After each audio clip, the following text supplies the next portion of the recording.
everyone, I'm Tejas Pisapati, and I'm back with another episode of the Dialog at UX Coffee Hours. This week, I'm going to talk to one of my colleagues and a mentor at UX Coffee Hours, Rachel Weissman. Rachel is an interaction designer at Google, where she creates systems and experiences to connect people who use Google Maps and search. Before coming to Google, she worked at Salesforce. Apart from being a designer, Rachel is also a meditation and yoga teacher based in San Francisco, where she helps people form a deeper connection with themselves, their careers, and the world around them. Combining her passion and profession, Rachel recently founded a community called Design to Be that elevates designers to become empowered, educated, and effective using EQ-based tools and practices. Hey, Rachel, welcome to Dialogue at UX Coffee Hours. Thanks for joining us today. Hey, Tejas. Thanks for having me. I'm super excited to be here. Awesome. Well, before we get started, can you please introduce yourself and tell us who you are and what you do? Yeah, so I feel like you touched all the main things, but to reiterate some points a bit. So Tejas and I are colleagues. We work at different parts of different product areas of Google. What I work on touches maps and search. And outside of being a designer, I'm also a meditation yoga teacher, as well as what Tejas brought up, also the recent founder of a design community called Design to Be. Awesome. I've read about Design to Be briefly, and I'm also learning more about emotional intelligence these days. So today I want to focus on something that you're really passionate about, emotional intelligence, right? So for folks who don't know what it is, can you please tell us what it is and why it's important to have it? Yeah, definitely. So emotional intelligence, sometimes called EQ, is someone's capacity to be aware of or control or express one's emotions. So your ability to handle interpersonal relationships, possibly judiciously or empathetically. So in breaking that down a bit, there's like 4 key aspects of emotional intelligence that folks should be aware of that are relevant. So there's self-awareness, self-management, social awareness, and relationship management.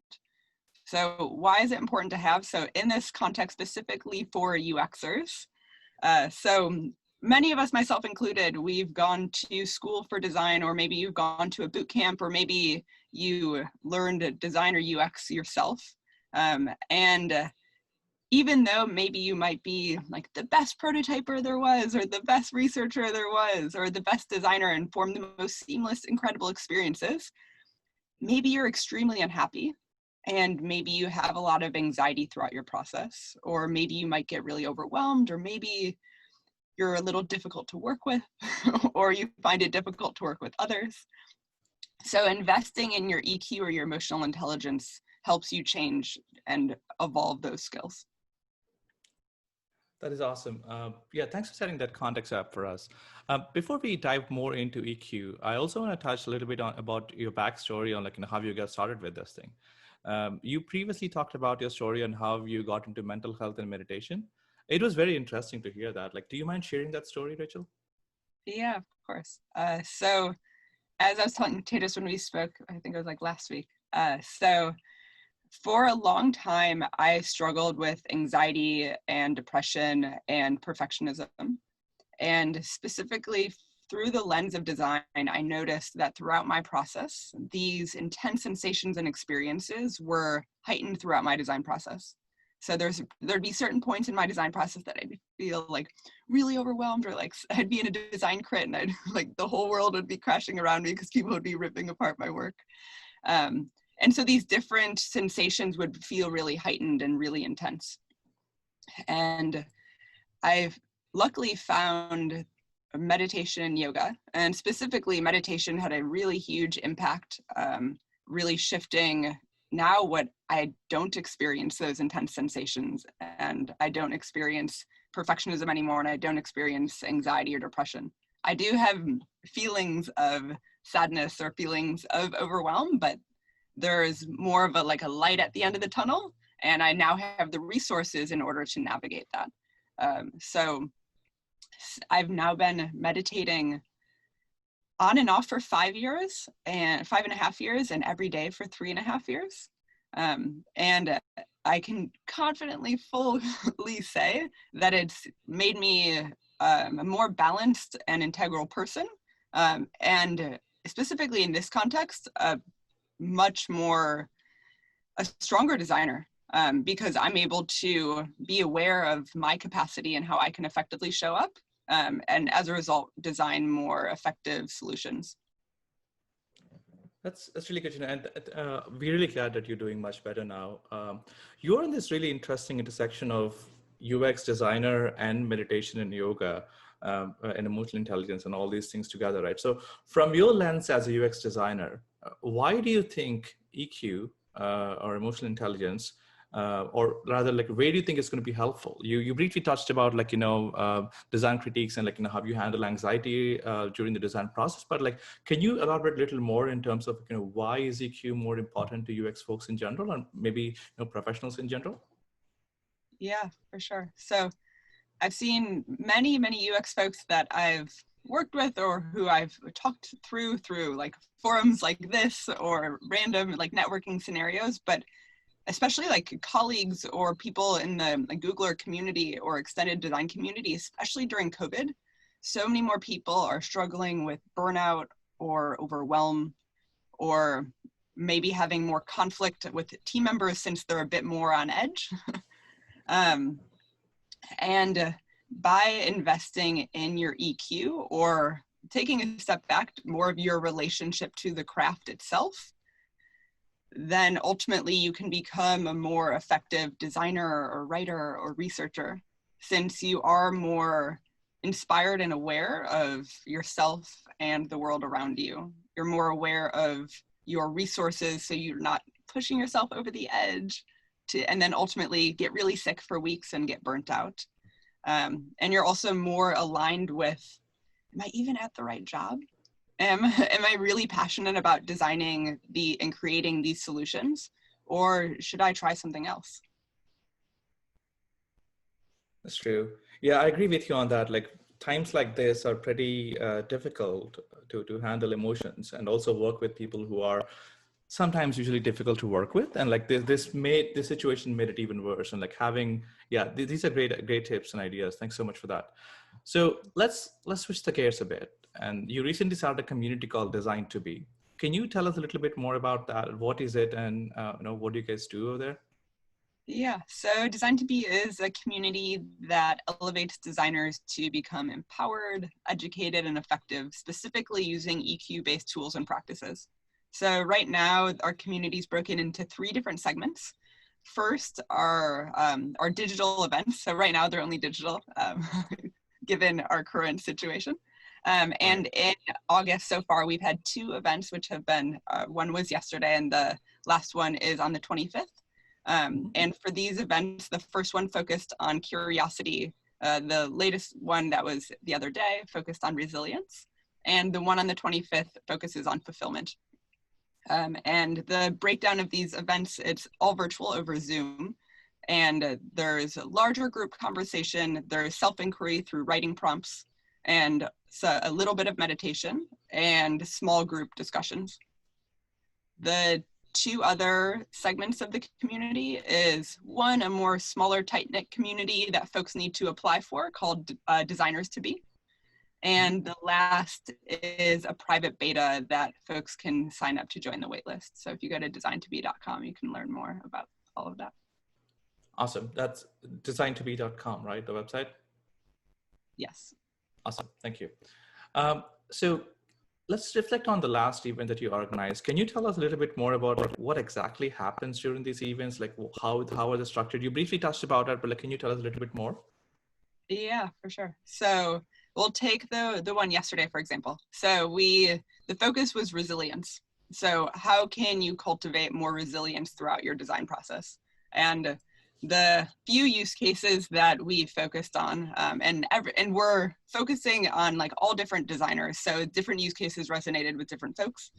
But like the one use case that was very much prevalent, at least in my own experience, was that time in crit or in a review that people are completely like tearing apart your work. And I noticed, especially as a more junior designer, it's hard to separate like what you create and all the feedback that's coming in.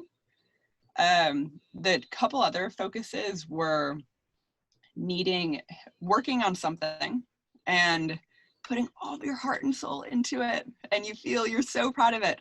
And then all of a sudden, the product direction completely changes. And it's completely out of your control, and it never sees the light of day.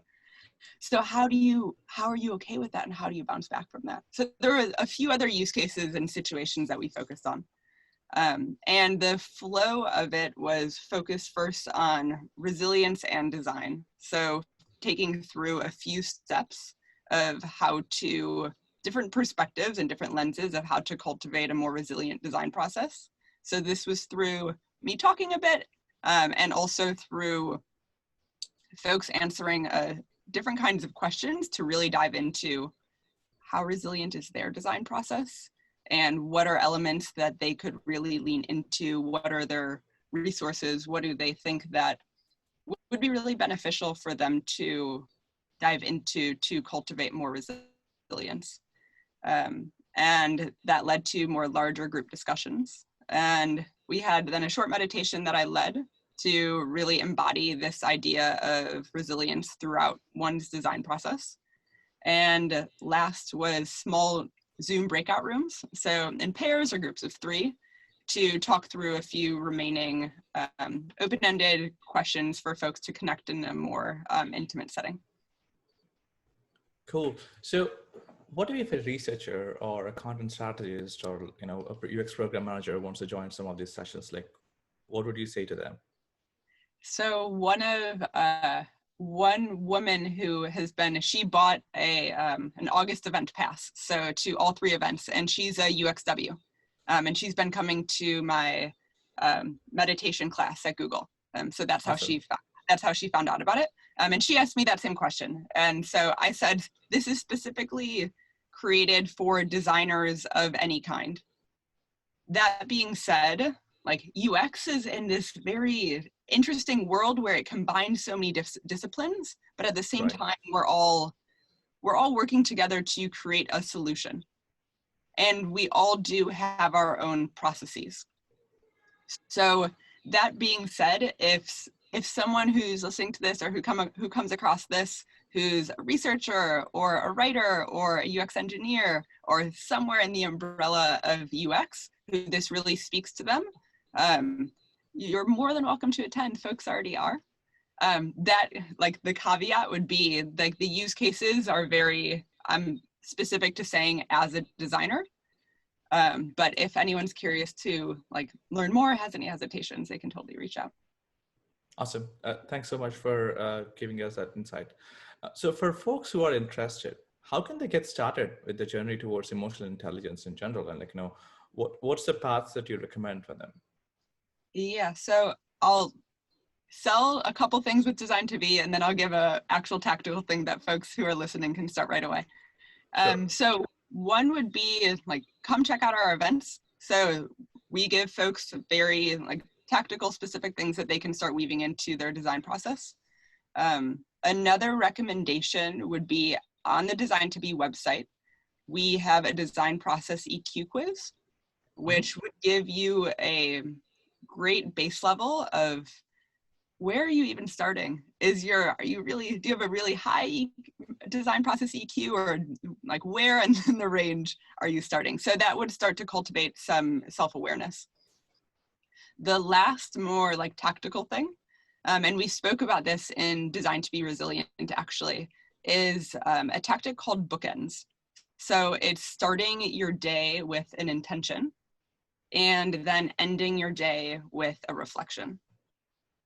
So this is a self-awareness exercise that will help folks better understand how are their days and where in their design process are they possibly feeling overwhelmed, or what part of their design process are they like, yes, this was an amazing day, like, this made me so excited, or where were they like, wow, I never want to do that again.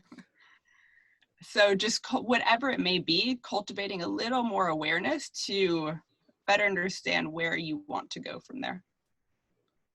Cool. Yeah, that's super helpful. Thank you so much. So for folks who want to reach out to you, contact you, what's the best way to contact you? Is that LinkedIn or email or something else? Yeah. So for anything designed to be related, I'd say go to designtobe.com, and our Mhm. email is hello@designtobe. And we're like active on Instagram and Twitter, so it's design_to be. So I'd say those are the main ways. For me personally, like also on Instagram, Rachel D. Weissman, or my personal website, racheldweissman.com.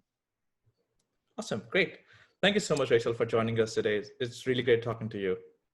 Yeah, thanks, Tejas. It was great talking to you too.